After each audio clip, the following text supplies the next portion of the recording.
33 lessons learned after walking the last 100 kilometers of El Camino Frances from Sarria to Santiago de Compostela that other videos may have not told you about. 1. Locals drive very fast around walkers. It is nerve-wracking to see cars passing at high speeds just a few inches away from walkers. A minor miscalculation by the driver or by the walker could be tragic. Best advice is to avoid walking on roads if at all possible. 2. Debit and credit cards are widely accepted everywhere. No need to exchange dollars or withdraw euros from ATMs. You will appreciate not having to carry those heavy euro coins in your pocket. 3. Uniformed police presence everywhere is rare. However, walkers feel extremely safe going anywhere during the day and night while in the Camino and in towns and cities. In general, tourists and locals are very respectful of each other and of their property. Everything looks clean and orderly. Trash and graffiti are rare. It is a communal and cultural effort in which walkers seem to fit and voluntarily participate. 4. Plan and prepare in advance to walk in mud, under rain, and on rocky and irregular terrain. Bring a good quality poncho or rain jacket and comfortable Gore-Tex shoes. 5. Tone down your expectations about walking around medieval towns. Some buildings, especially churches, claim to have been built in the Middle Ages, but most buildings you'll encounter in your path are not going to be medieval. You'll see some nice modern houses, some old barns, many abandoned stone structures, and a lot of farms. 6. The Spanish language spoken will vary by region. In Spain, the common language spoken is called Castilian, which is the version that most people speak in the US and that we call Spanish. For example, locals in Galicia seem to prefer to speak their own Galician language, which is different from Castilian. Fortunately, you can get by with locals by using just a few of the basic words in Spanish that you may have learned in school. For example, por favor, please. Gracias, thanks. Uno, one. Dos, two. And aseos, bathrooms. Most locals seem to understand basic English, but trying to communicate in their language will go a long way. 7. Train beforehand a lot. El Camino is more taxing and demanding to your body than what you think, especially the first 2 to 3 days. Expect lots of hills, rocky trails, and irregular terrain.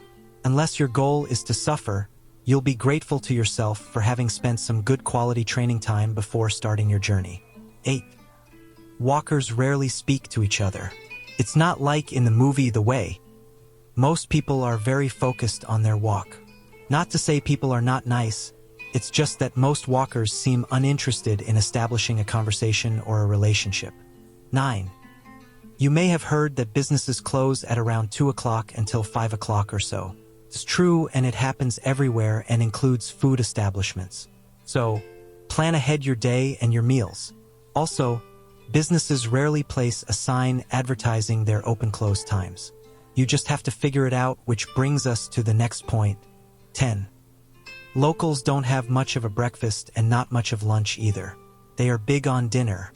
If you are used to having a wholesome American breakfast and or lunch, plan ahead to get your calories from places that may offer meals at all times, or get used to the Spanish costume and be patient. A tip is to ask the restaurant staff if the kitchen is open, which means that they can prepare food mostly for tourists. 11.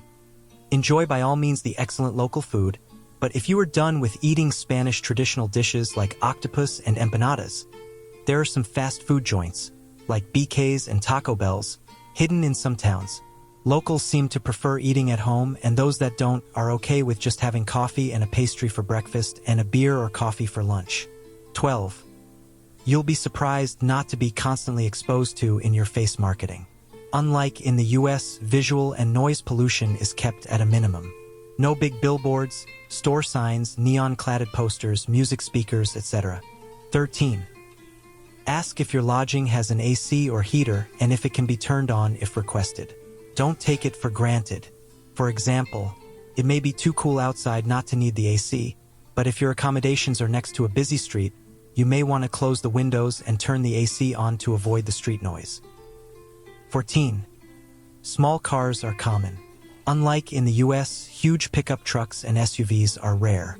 may be a consequence of small city and rural roads, or most probably because of the high cost of fuel, called petrol.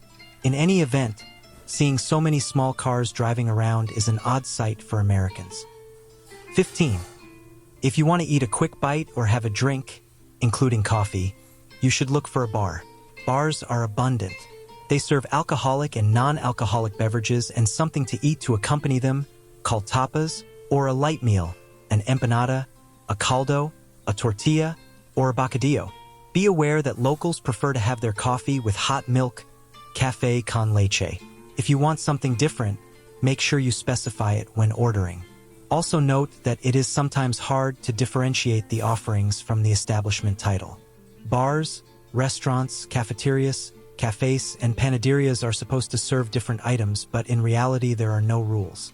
It is always a good idea to check their cartas, menus, or just walk in and check the food behind their glass counters.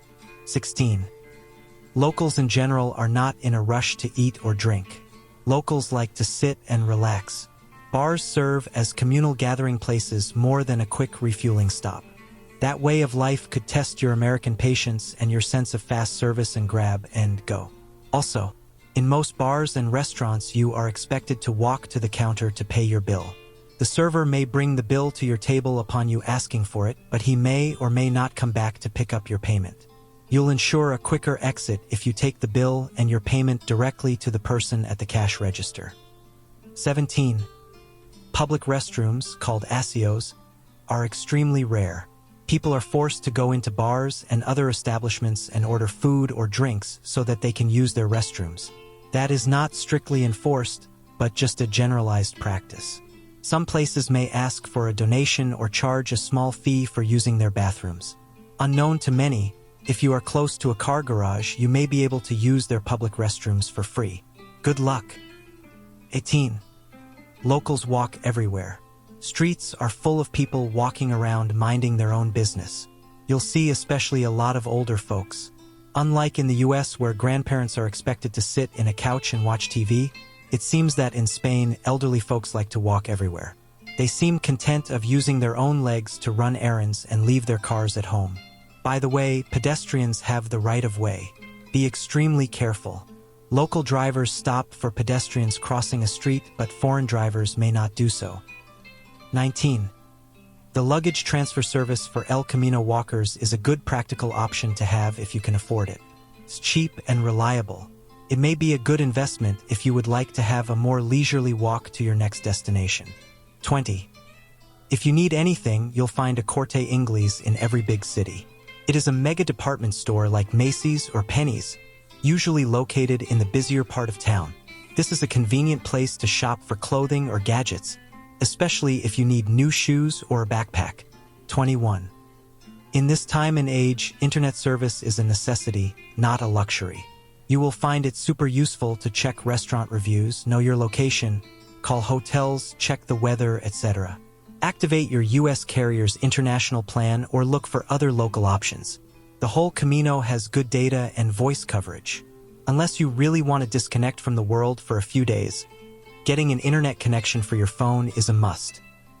22.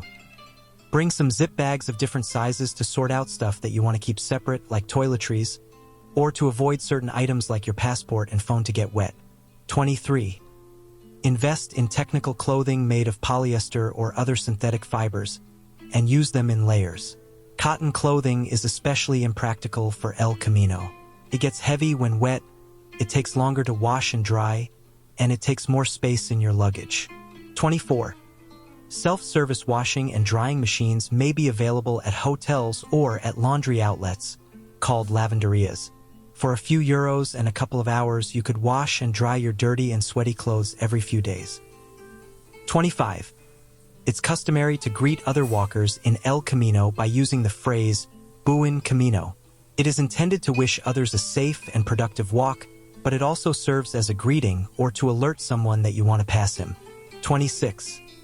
Despite common warnings, carrying water with you may be unnecessary. There are bars, restaurants, public fountains with water of dubious origin, and markets every few miles along the trail. If you have trained and are physically fit, You know how far you can walk without constantly having to hydrate yourself. That said, err in carrying a small bottle of water to make sure that you don't overheat or dehydrate. Also, note that some people prefer drinking sports drinks instead of water. Some US brands are not readily available, but you may find similar products in local shops. 27. Most of the walk is a nature walk, like walking in your local forest or park trail. You'll enjoy a lot of peace and quiet. Listen to birds sing and the wind howl. Weed whackers, passing airplanes, fire trucks, 18-wheelers, car stereos, etc. are uncommon nuisances in El Camino. Enjoy this special time. 28. Drinks are usually very small. In the US, we are used to large cups of soda and unlimited refills. In Spain, drinks are just a few ounces worth of liquid. In general, wine and beer are more generous and probably cheaper than your favorite soda or bottled water. Small as well are other compliments we take as abundant in the States. Think of napkins, straws, ketchup, and ice as luxuries. 29. Locals say "valet" a lot. It's the equivalent word to okay. Get used to it because it is widely used everywhere. 30. Bring cold and pain relief pills. Chances are that, after the first day, something in your body is going to hurt.